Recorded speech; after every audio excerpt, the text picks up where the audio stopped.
Credentials are an important part of our professional lives. Three elements to think about when you think about credentials for you or others in your organization. Number one, education and slash training. Number two, experience. Number three, who set the standards for that credential.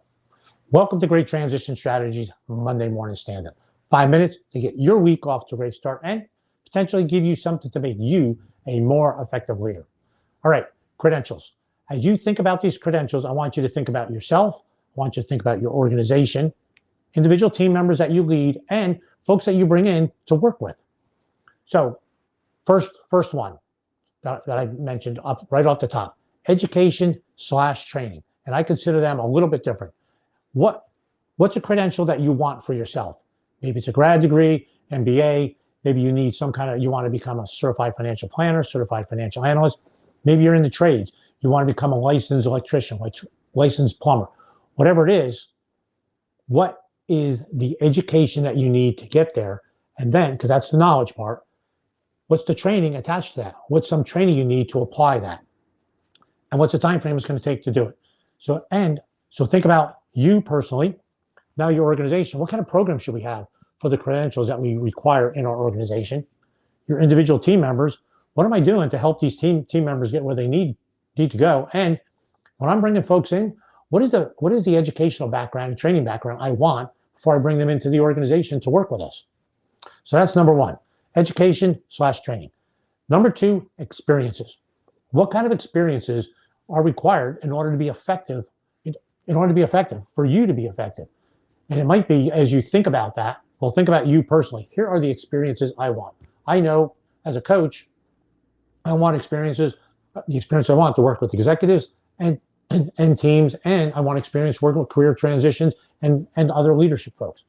What are experiences that you want for you personally, for the organization, because this is where we want our niche to be, for individual team members, and you think about folks we're bringing in, what kind of experiences do I want them to have? Hey, we're a small business, we're under $10 million business. We want to bring them in so they're used to working with us, not working with Fortune 100 companies, because they're not going to be effective in working with us. What are the experiences that you want to build in each of those areas? All right, last one. When you think about this last one, who set the standards for the organization? Extremely important. As a coach, I belong to the International Coaching Federation. That's who I'm certified by.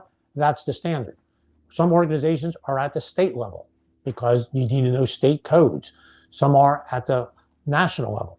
What makes sense for you? If you're making a choice, I want this kind of credential. So and if I have a choice of certifying agencies, who should I have to certify me? When you think of Six Sigma, PMP, those are probably international. Most of them are international, if not national is where they are. What are those particular standards? What is important to you? So you think about yourself, think about your organization as a whole, think about your individual team members, and if I'm bringing folks in, who do I want them to be certified by? What kind of certifications do I want before I bring them in to my organization to work with my team? Credentials are an important part. Us personally, our professional development, our organizations, for the people we work with, and for the folks that we're bringing in. These three considerations, I believe, are key ways to evaluate those credentials: education, training, experiences, and who set the standards. Thanks for listening. Hope you found that helpful. See you next Monday morning, 8:30. Have a great week.